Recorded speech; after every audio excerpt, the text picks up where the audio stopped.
Zone at 91.3 presents The B-Side. Dan Gunn, man! I'm back. Dan! Hey, Jason, how you doing, buddy? I'm good, man. I'm glad you're feeling better. Thank you, I am feeling better, yes. I am not glad you cut your long Lion King hair. Well, I cut it back. So every once in a while, you got to get the weed whacker out, you know, Yeah. and kid trim things up. Did you think of me when you were doing this? That you were the only thing I was thinking about when I was cutting my hair. That's really frightening. My major concern was, I wonder how Dylan's going to feel about Oh, this. man, I was living through you. Yeah, well, it's Anymore. still longer than average. It's just still longer than what you wanted to say. It's still longer than yours, Baldy. No, I said average. That's much longer than yours. Well, welcome back. Happy 2016. Yeah, thanks for having me. It's been a long time. What do you got for us today, bud? I want to talk about a place called Makerspace. It's out by the Tech Park. And they've been around for a couple of years. They started out in Central Saanich and they moved to the Tech Park. And I went out to tour there on the weekend. I got a plan to build a golf cart into an art car. And which is, you know, not an easy project. There's welding, there's metal work, you're going to be using lathes, you're going to be using laser cutters, CNC cutters, electrical benches. I don't have all of that at home, and I don't think most people do. And so Makerspace is a place you join. It costs, I think, $50 a month to be a maker, and you get 24-hour access to all of their gear. So I think they even have like, I don't know if it's a forge. I don't know. I'm not a metal worker, but I even think they have one of those big furnaces where you can do like castings and moldings and everything. Really? Wow. And they got like there's the great thing about it is about 100 members there.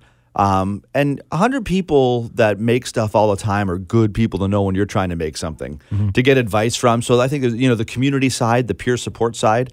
And they do courses and classes. So they got a class coming up soon on Arduino. Arduino is a small computer that you can buy. There's Raspberry Pi, which is less powerful, and then there's an Arduino, which is more powerful. And there's other ones that are coming out, but they're pretty cheap. Like a Raspberry Pi now is like under $10. I don't know what you're talking about. Yeah, at I was all. just going to say, so pretend we have no idea what the hell you're talking about. What would we use this computer for? A microcontroller. You would connect it, so you need to process something, right? So you process code to make one thing, to turn code into an action. So, for example, I've got one. It's a really simple one. It's an Arduino based called Makey, and it's a circuit board. And each one all the way around it are contacts. I connect alligator clips to those, and then I USB connect that to my computer. Now I can connect that to any program I want, like a drum machine, and then I can connect the other end of the alligator clips to like the leaves of a plant. And if I hit the leaves on that plant, my computer makes the drum sound. No. Yeah. What? So, and Awesome. you can program Arduinos. I want a leaf drum. You do this with Makey strawberries? Yeah.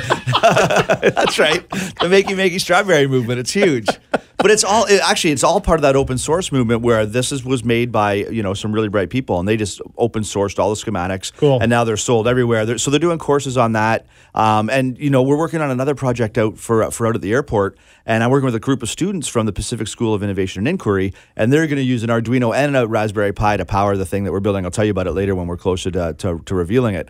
But all of this stuff, you can learn how to do it. It's $50 a month to join the place, and there's course materials. You're going to be around really bright people, and they have just about everything you don't have in your shop at home, and it's out by the Tech Park. It's makerspace.ca. People should check it out. Yeah, that sounds so cool. Now, let me ask you this. If you are building something of considerable size, like your art car, for example, is there storage space there? Are you allowed to keep your project at this space as a part of your membership? Not typically. It depends on the project, depends on how much money more people are involved in it.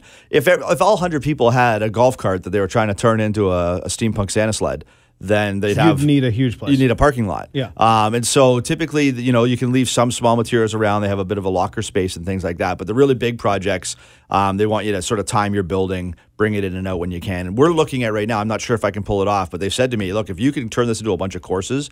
So to build this art car, we're going to need to use AutoCAD, right, to draw it up on a computer so we get the measurements of what everything's going to look like and all the materials. Then we're going to need to weld a frame. Then we're going to need to cut and rivet sheet metal. We're going to need to do the electrical wiring for all the LED lighting inside of it. There's going to be a smoke machine, maybe some propane fire effects. So all of that stuff we're going to need to build along the way. We're going to try and build courses around each one of those steps, so that more makers in the space can learn those skills themselves and maybe help with the art car, but more importantly, build their own. Wow, it's such a cool opportunity to be a part of a community, help build a community, help build a steampunk Santa sleigh, and learn a bunch of things along the way. What are you going to do? Watch Dancing with the Stars? Get out there and weld something. Exactly, Raspberry Pi. Dan Gunn, thanks so much. Thanks, Dan. Thanks, guys.